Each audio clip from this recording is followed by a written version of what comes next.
One time I made a quarter disappear for a 5-year-old. He asked me how I did it, and I said it was magic. I was lying. I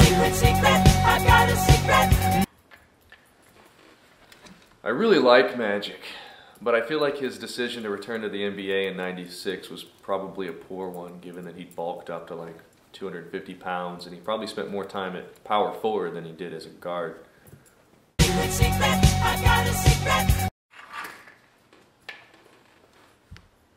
I despise Mariah Carey.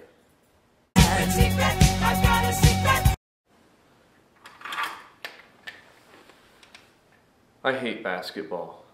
I had to Google that stuff about Magic Johnson. There's no way I would ever know that on my own.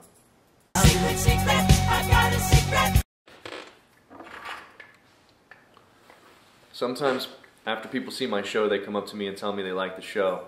And what I'll do is I'll reach in my pocket and grab a handful of change and throw it at their eyes.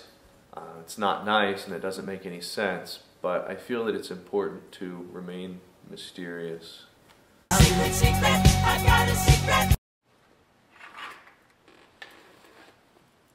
Sometimes when people hear my name, Michael Kent, they laugh and they say, "Is Clark your uncle?" And I usually laugh and pretend like it's the first time I've heard it.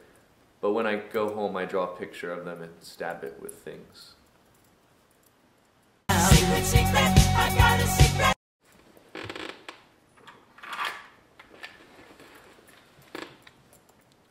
I wasn't always a magician. I used to be a barber. One day I was cutting a man's hair, and he was balding, and he said, "Hey, could you add a little bit more hair?" And I said, "What do I look like, a magician?" And he said, "Yeah, actually you do."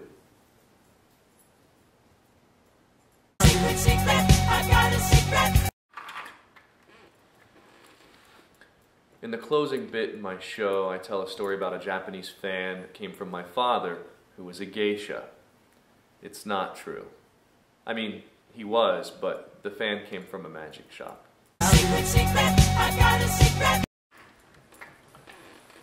I used to do magic at children's parties.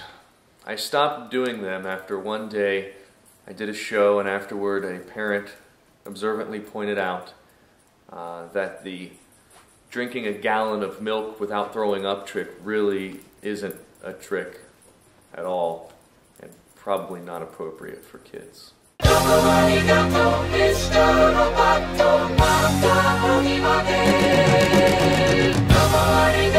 Mr.